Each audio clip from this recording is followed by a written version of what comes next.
The multi-tap echo effect is created by having multiple delay lines running in parallel with our dry, unprocessed path of the input signal.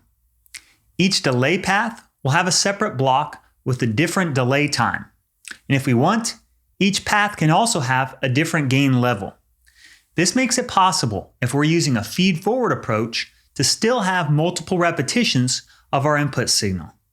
Let's switch over to MATLAB and look at how we can implement our own multi-tap echo effect. Here we are in MATLAB. Let's go ahead and implement our multi-tap echo. This is going to be an extension of an effect we created previously, the feed-forward echo. I've already started this script where I've imported in a sound file. It's a recording of an acoustic guitar. Additionally, I've done array concatenation here to give us some more space to work with, a tail on the end of our array of just a bunch of zeros. That way, we can ensure that our echoes are going to be included in our output sound file. So, our next step is we need to figure out what kind of echoes we want to create. The nice thing about the multi-tap echo effect is we can have multiple repetitions. So in this case, I'm going to have two different echoes at different timings that we're going to set up. We could actually do this with as many different parallel paths as we'd like. So I'm going to come over here and grab some of this code from our tempo sync echo script to calculate our delay times for a quarter note and an eighth note. So here I'll copy this and paste it. Now we need to actually have two different delay times. So I'm going to call one here delay 1, and its note duration is going to be here of a quarter note. So this D1 will be associated with a quarter note. Let's create a second delay. It's going to be synchronized, and in this case, it's a half note. It's twice the length of a quarter note. So I'm just going to put in here 2 times D1. Now we have two different delay times to work with. What we can do is use that to set up two different delay buffers. I think this is going to be the approach that is going to be helpful for us here. So I'm going to use this code we looked at before with delay buffers, where we set up this array in memory that we're going to put the input signal into and let it trickle through this buffer each time through the loop. So we need to have two different buffers. One is going to be based on D1, which is our delay as a quarter note. So we'll call this buffer 1. And then we're going to create buffer 2.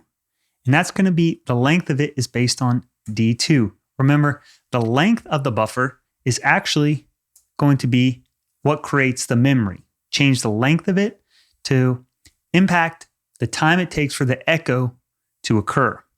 So now we have different parallel paths. It's not just a single wet path. In this case, let's set up multiple gains that we can use for each path. I'm going to call our first one B0. This one is actually going to be applied to our dry signal down here. So our first one, let's just say it has a gain of 1. That will be fine. Then let's set up B1. That'll be associated with our delay path for our quarter note. Let's say this one has a gain of 0.7. And then we'll set up B2. This will be our gain that happens on our second parallel path for a half note. This one will be 0.5. So the different gains will decrease in amplitude the longer the repetition. All right. So let's look at our loop now, how we can set up our summation to add together these three different paths. So here we're going to put in B0 multiplied by our input signal. Then we're going to have B1 over here for our first buffer. That one's going to be for our quarter note. Then we're going to have our third path over here. So if we want to have these various multi-tap parallel delay lines, we're just going to add them together coming from the different buffers. So this is going to be the buffer. We'll get the end of this buffer. This one's going to be buffer 2. So we have our dry path, one delay line here for a quarter note, and a second delay line now for our half note. Now we're going to go through and shift everything down in buffer 1. We'll put our output into the beginning of buffer 1 and shift everything else down after it. Then we'll also create the same thing for buffer 2. We need to make sure that we're trickling everything through both buffers. The input to both delay blocks is going to be feed forward, so that's our input. Then it's just the length of it determines our delay. So now we should be able to run this script and hear that what we're creating is an echo effect with 2 different paths.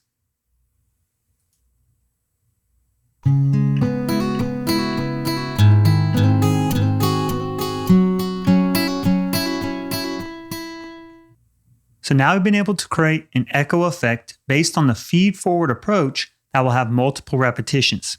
If we like, we could add additional delay buffers, each with different delay times, in order to generalize this design for the multi-tap echo.